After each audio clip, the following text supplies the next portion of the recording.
Welcome back. So once again, here's a little flavour of the drums in all of their glory.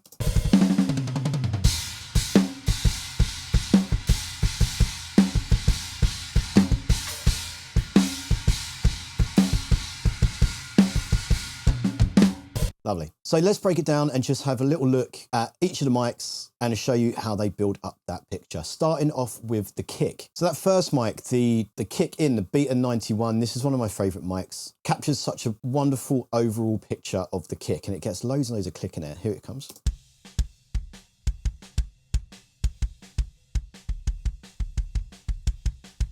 It's got a lot of definition there. And then very different is this first kick out mic. And I'm going to run through this fairly quickly because we don't need to go into all the gory details just yet.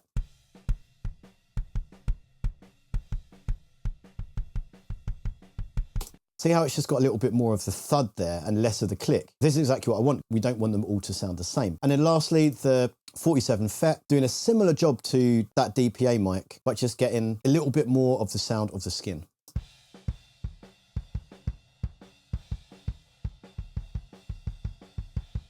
Then when we put them all together,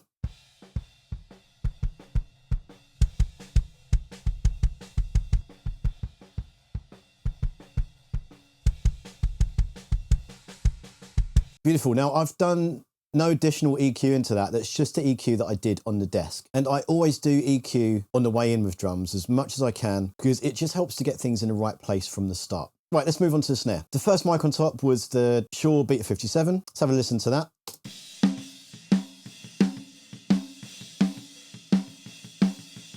Sounds like a snare drum. And now the AKG 451.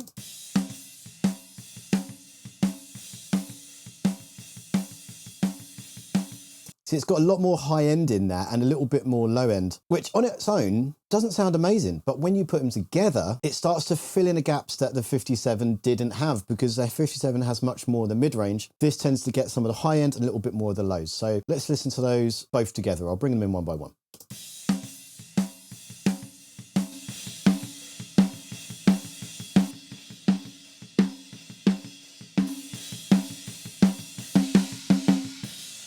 Now, of course, you get a little bit more of the hi-hat in there and the cymbals in general. I mean, hi-hat's going to be on every mic because it's just a horrible, horrible thing, isn't it? It just tries to get on every mic, regardless of whether you want it there or not. Makes me very angry, actually. But that's something that can be gated out and EQ'd out. So I'm not going to worry too much about that now. Then finally, we've got just a regular SM57 underneath to capture the snare wires. Let's bring that in.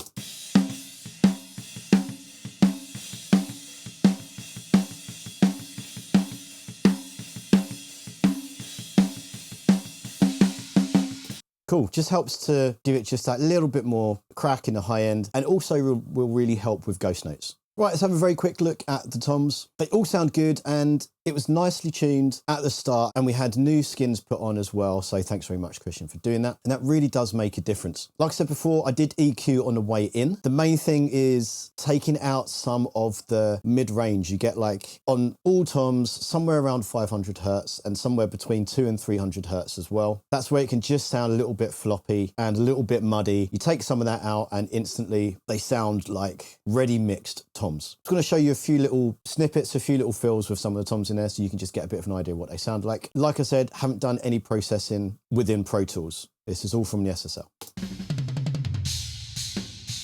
Ooh. Yeah. Yeah. That low floor tom is very nice.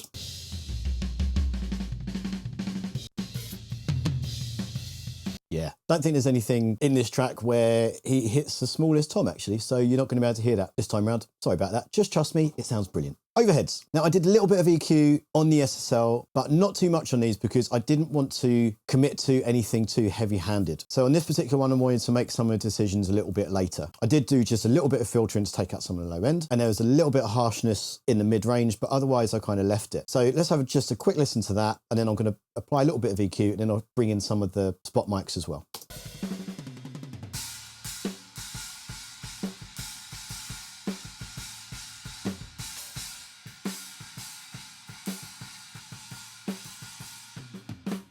So there's the EQ that I did to those overheads. Again, just taking a little bit of the harshness out of some of the cymbals, but I didn't really take too much work at all.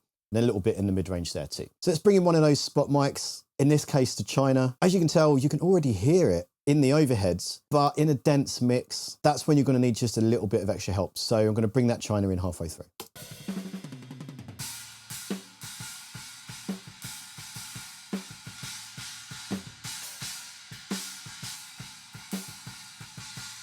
So you can see how it does start to add just a little bit more definition to those parts. Same applies for the hi-hats and the splash. I've just found a little section where you hear the splash in there too, so I'll play it with and without just so you can hear how it can make a difference.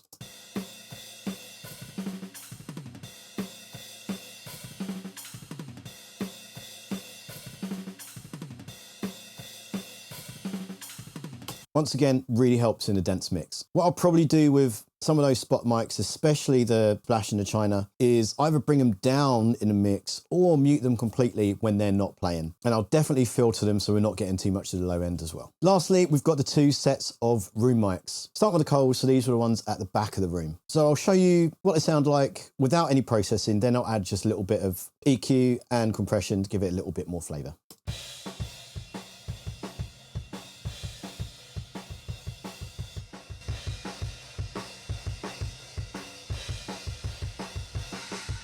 As you can see, I've actually gone to town with the EQ there because I didn't like some of the resonances in the room and I didn't like some of what the cymbals were doing. Additionally, add some compression just to make it a little bit dirtier and give it a little bit more vibe. And next up is the other set of room mics. This is the ones that are closer to the kit. Now we could just use that Flea 12, the one which was the mono mic in front. We could just use that on its own and it'd work fantastic as a mono room. But because I set up the mid-side mic as well, there's an opportunity here to make that room sound a little bit bigger than it is. Like I said before, there's not a lot of reverberation in that room. There's not a huge amount of space and it is very well treated, which sounds fantastic. But if you wanted to get a bigger drum sound, there's only so much you can do with that space. So here's the mono room.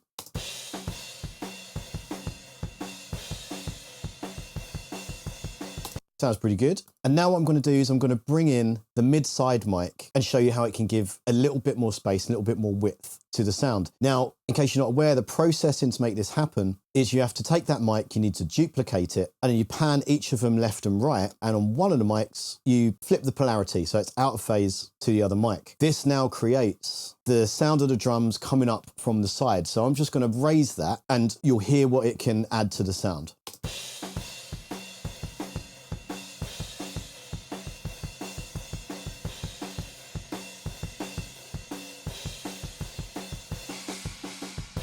Nice, pretty cool. Right, so now let's see what those two room mics add to the sound of the kit. It's not going to sound huge because, again, it's a small, very treated room, but it is going to give a little bit more life to the sound and just a little bit more length to the drums. I'll bring each one up individually.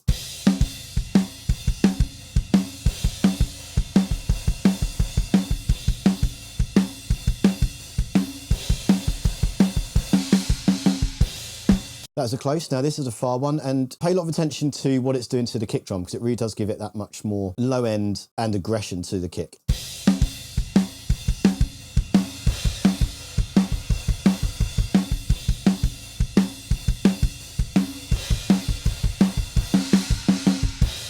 Cool, let's check them out together.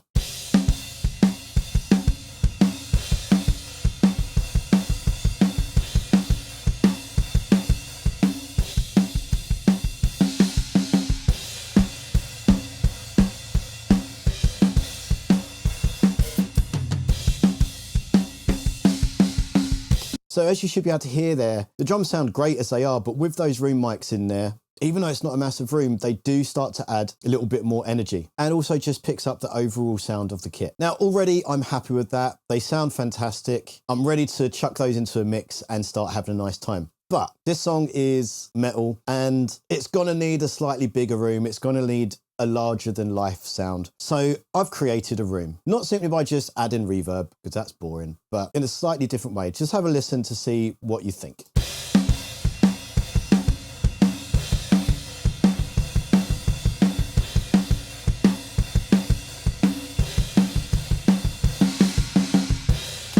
So there we go. I've put it in a bigger room. Now I've done a whole YouTube video already on this, so you can go and check that out. I'll leave a little link in the description and put a little thing up above about creating a fake drum room. So I've mocked up something here. You can go really far with it, but I've just mocked up a quick one just to give you an idea of what you can do. So in order to make it work, you need to create an aux channel. I've called it faux room because that's kind of what it is. And then what you send to that is quite important here. So any room mics that you have, you send that into this channel, you send your overheads into it. So basically we're kind of avoiding direct mics, but just for a little bit of extra flavor, I did put a little bit of the snare in there as well, just to tickle. As you'll see from my other video, the better way to do it is to actually trigger the snare and just have it play back a snare room sample. That can sound a little bit more natural, but just for the sake of mocking something up, I've just done a small amount of the direct mic for now. And then on that aux channel, put it in a room. There are a number of reverbs you can use. Now this particular one by IK Multimedia, Sunset Sound, is really, really cool because it's basically an impulse response of a fantastic drum room in the States. I'm using their Live Room Studio 2, fully wet. So the idea is that you're putting these mics into that room. You're putting these drums into that room and then give it a bit of EQ like you would do anyway. Yep, I've gone to town on that because of some of the dirty stuff that is in the middle and some of those cymbals. And of course, a little bit of compression just to smash the piss out of it. Only a little bit actually, just a little bit of piss out of it to give it a little bit more vibe. Additionally, just to take it a little step further, I'm sending that faux room track, that faux room, I'm sending that over to another reverb. In this case, Seventh Heaven by Liquid Sonics. It's the emulation of the Bricasti M7, which just sounds great. And it just gives it a little bit more vibe. And now with all of those together, you can just bring up that room to taste and make those drums sound a little bit bigger.